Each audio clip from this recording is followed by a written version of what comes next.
Welcome back to the channel.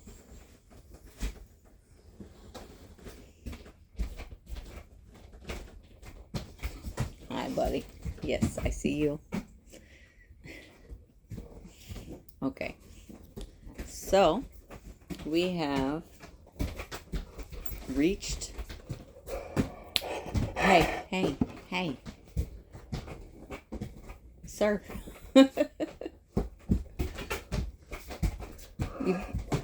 You don't need to be on the table. Go on.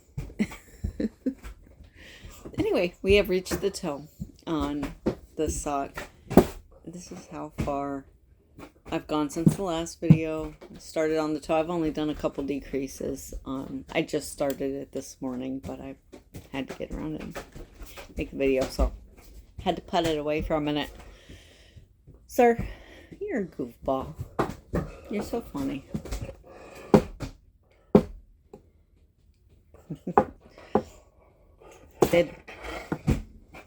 Go on.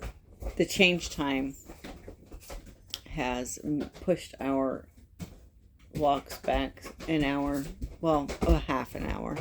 So instead of going out at 7:30, we've got to go out at 8. He's not a huge fan of waiting,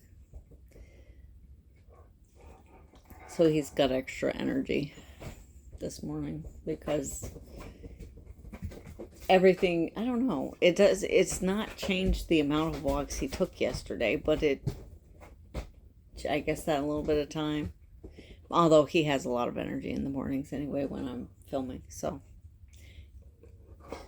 he does the same thing when I call the kids. Whenever I'm talking to the kids on the phone, he thinks he's got to be a part of it. He loves everybody. He's a good boy. Yes, he's a good boy. All right, off you go. You're gonna knock everything over, buddy. Okay. So for this sock, it's I'm following a pattern called the foundation sock. I will have to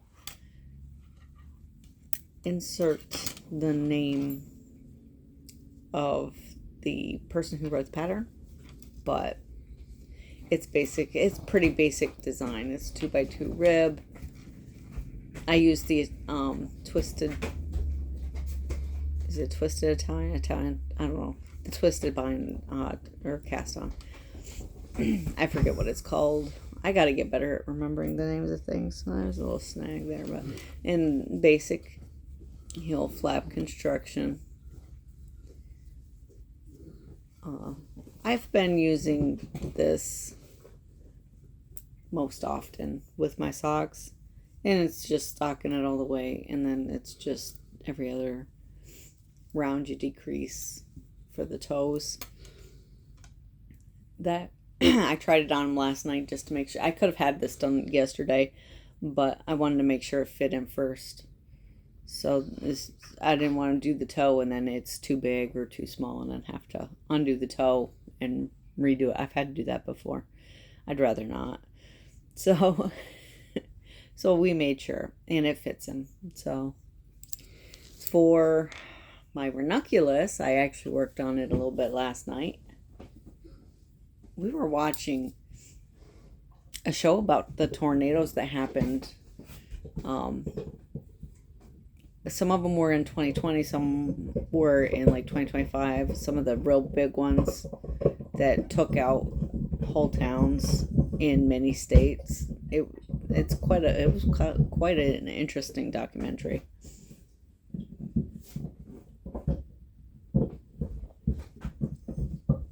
So while we were watching that, I was doing this because I could have done my toes, but that means I got to pay a little more attention because I got to decrease every other row. So I started here. Well, that's where I left off last time. It's growing. It's getting there. It doesn't seem like it if I don't have the markers. So, it's more, the markers are more for my benefit than anything. And then I've been toying with what do I want to do next. I do need to make a few more panels on the curse blanket, the swear blanket. And I think I'm going to use this color for the next at least one block.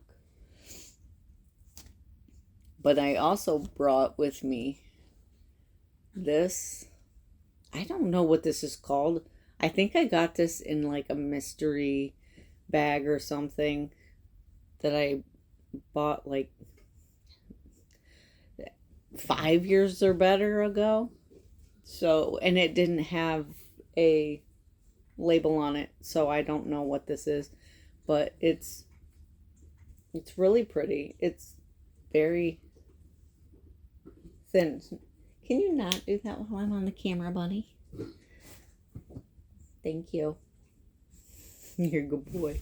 I don't need you to help. I don't. And then I thought about taking it and pairing it with this. Let me get one out. And this is Temu yarn. This is not, I don't know anything about this. It's a merino wool yarn. It is 50 grams.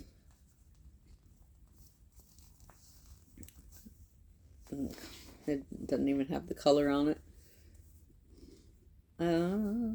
There's the specs. Hold on.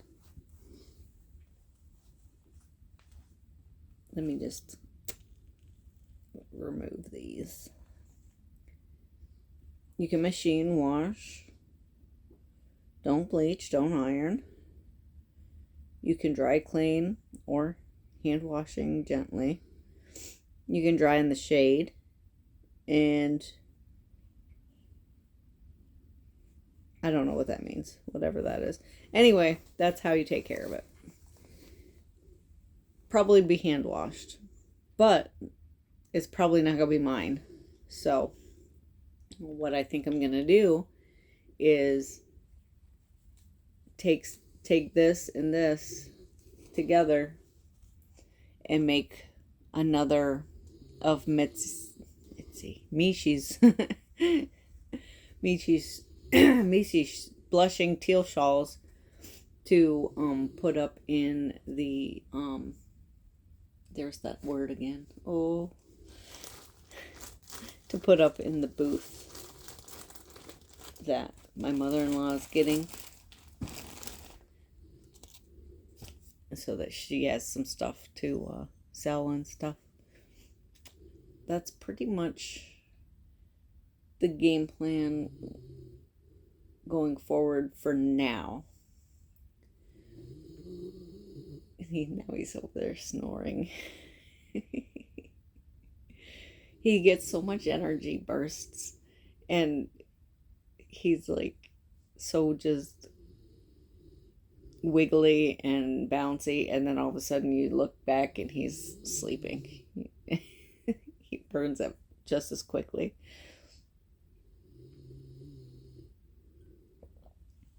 The next thing I want to do after I finish this pair of socks is I need to find yarn suitable for the socks that my husband picked out. I'm doing my sock first. I don't know what to tell him. I'm doing my socks first, so I hope he's aware of this. And I actually saw a picture on, I think it was Facebook.